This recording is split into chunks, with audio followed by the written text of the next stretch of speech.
प्रतिवचन छठा। हे मेरे पुत्र, यदि तू अपने पड़ोसी का उत्तरदायी हुआ हो अथवा परदेशी के लिए हाथ पर हाथ मारकर उत्तरदायी हुआ हो, तो तू अपने ही मुंह के वचनों से फंसा और अपने ही मुंह की बातों से पकड़ा गया। इसीलिए हे मेरे पुत्र, एक काम कर, अर्थात तू जो अपने पड़ोसी के हाथ में पड़ चुका है, तो जा उसको संडांग प्रणाम करके मना ले।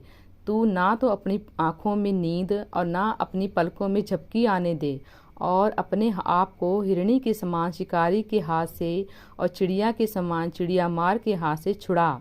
हे आलसी, चींटियों के पास जा, उनके काम पर ध्यान दे और बुद्धिमान हो। उनके ना तो कोई न्यायी होता है, ना प्रधान, ना प्रभुता करने वाला, तो भी वे अपना आहार धूप काल में संचय करती हैं और कटनी के समय अपनी भोजन वस्तु बटोरती हैं। हे आलसी, तू कब तक सोता रहेगा? तेरी नींद कब टूटेगी? तू कुछ और सो लेना, थोड़ी सी नींद, एक और झपकी, थोड़ा और छाती पर हाथ रखे लेटे रहना। तब तेरा कंगालपन बटमार की नाई और तेरी घटी हथियार बंद के समान आ पड़ेगी। ओछे और अनर्थकारी को देखो, वह टेढ़ी टेढ़ी बातें बकता फिरता है।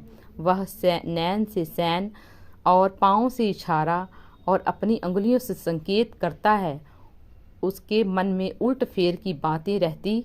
वह लगातार बुराई गढ़ता और झगड़ा रगड़ा उत्पन्न करता है।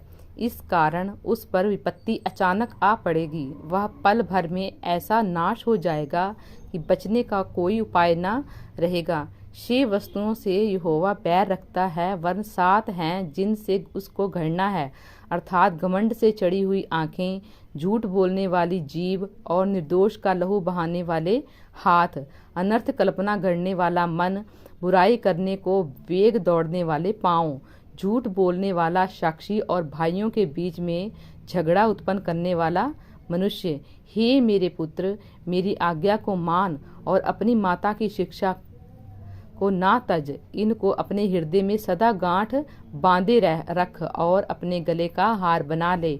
वह तेरे चलने में तेरी अगुवाई और सोते समय तेरी रक्षा और जागते समय तुझसे बातें करेगी। आज्ञा तो दीपक है और शिक्षा ज्योति, और सिखाने वाले की डांट जीवन का मार्ग, ताकि तुझको बुरी स्त्री से बचाए और पराई स्त्री की चिकनी चुपड़ी बातों से बचाए।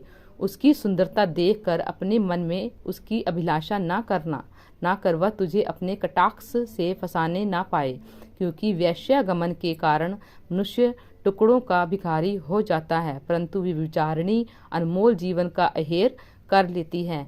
क्या हो सकता है कि कोई अपनी छाती पर आग रखे ले और उसके कपड़े ना जलें? क्या हो सकता है कि कोई अंगारे पर चले और उसके पांव ना झुलसें? जो पराई स्त्री के पास जाता है उसकी दशा ऐसी, वरन जो कोई उसको छुएगा वह दंड से ना बचेगा।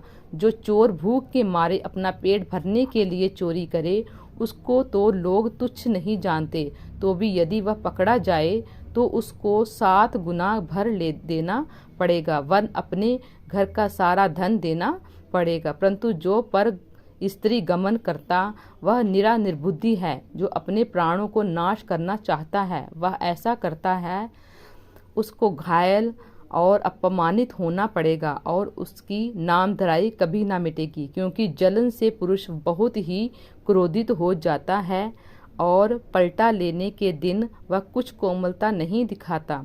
वह घूस पर दृष्टि ना करेगा और चाहे तू उसको बहुत कुछ दे तो भी वह ना मानेगा।